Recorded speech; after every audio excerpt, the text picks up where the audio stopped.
I was working at the time as a professional nurse at the Cystic Mill Clinic, and they had agreed that Megan should be my first attention.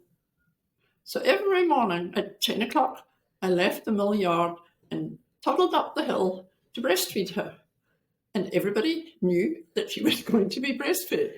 And she proceeded normally until she was about 12 months old, where she didn't start to meet her milestones. I'm still here and I know this year some good's gonna come around. So we learned all about celiac diet and put her on it. And after 3 months, she hadn't gained any weight and she hadn't made any progress. So then we were referred to a second pediatrician, and he proceeded to ask lots of questions. And then he asked what were the results of her sweat test. I said, sweat test? You never had a sweat test. So he immediately got on the telephone to the other pediatrician to ask why on earth she hadn't had a sweat test. And I'm still here and I know this year some good's gonna come around. So now when we were given the diagnosis, we were actually told that most children with cystic fibrosis die in childhood, and we could not expect for you, in fact, to live more than 2 to 3 years. Well, after that, for a short period, she went to Interbeny Hospital. She was a toddler at that stage, and parents weren't encouraged to visit much.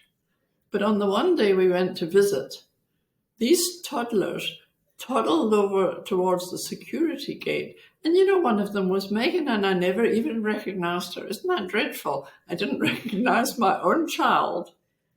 Once she was on the diet for cystic fibrosis and the treatment for cystic fibrosis, which really consisted of pills, which we ground up in honey and made her eat them, and she hates honey to this day.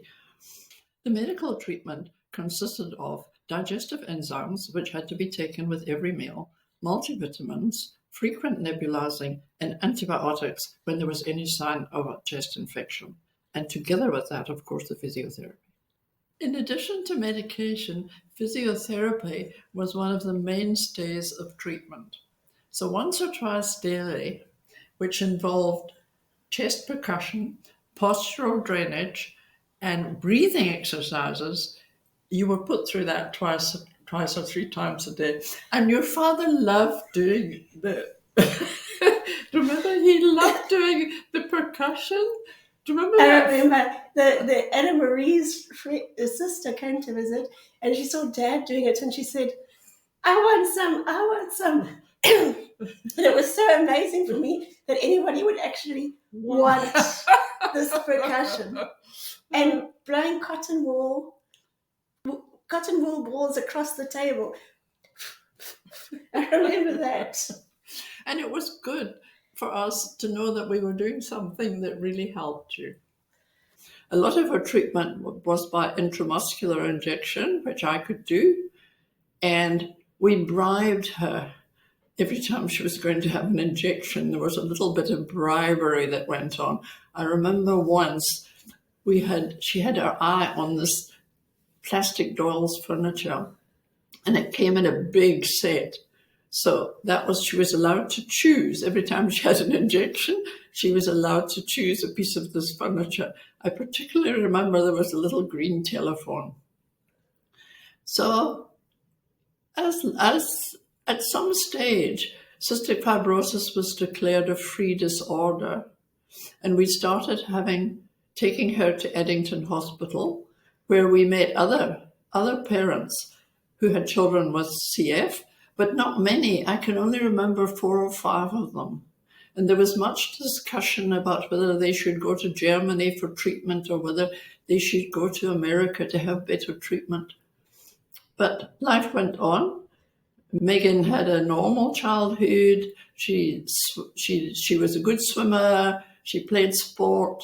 She got up to lots of nonsense. And when she was about 7, we moved to Ishawi. Every month, as far as I remember, we traveled down to Durban to go to the CF clinic at Eddington.